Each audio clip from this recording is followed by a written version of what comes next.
Besar pasak daripada tiang. Hal yang kita tahu dari kecil, tapi ternyata ketika besar dan sudah punya penghasilan, banyak yang nggak bisa nerapin. Hai, aku Marsha, seorang istri dan ibu yang sedang belajar atur keuangan. Apapun penyebab dari pengeluaran kita lebih besar daripada pemasukan, hal yang pertama yang harus kita lakukan yaitu adalah meningkatkan pemasukan atau earning powers. Nambah pemasukan bisa dari nambah kerja sampingan, kita bisa ngembangin skill baru, atau mungkin melihat lagi potensi diri kita. Misalnya, Senin sampai Jumat kita kerja kantoran, Sabtu Minggunya bisa nge-MC, atau jadi fotografer dadakan, atau mungkin bisa mulai jadi content creator.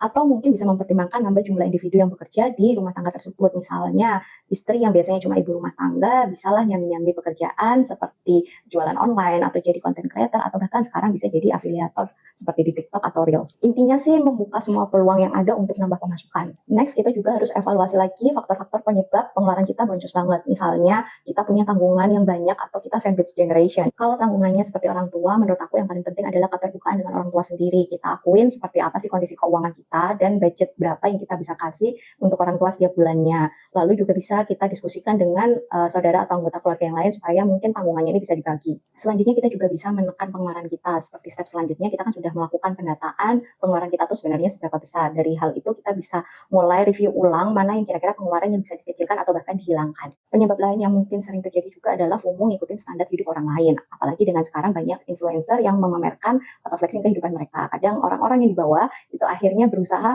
mencapai standar hidup yang sama dengan para influencer tersebut. Oke, kalau kamu pengen meningkatkan gaya hidupmu, tapi lakukan dengan lebih terencana dan on budgeting. Penyebab sering lainnya adalah terlilit hutang, baik hutang diri sendiri atau mungkin hutang keluarganya.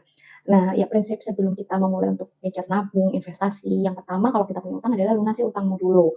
Terutama yang sifatnya konsumtif ya, kecuali mungkin KPR dan yang sudah ada perhitungan jangka panjangnya, it's okay. Sambil jalan aja dilunasin dan tetap mikirin goal-goal yang lain. Dan kalau kamu terpaksa memang harus punya cicilan, ternyata cicilan yang sehat itu maksimal adalah 30% dari penghasilan kamu. Nah, untuk kita mencapai status keuangan yang sehat, maka neraca keuangan itu harus berubah menjadi surplus bagaimanapun caranya.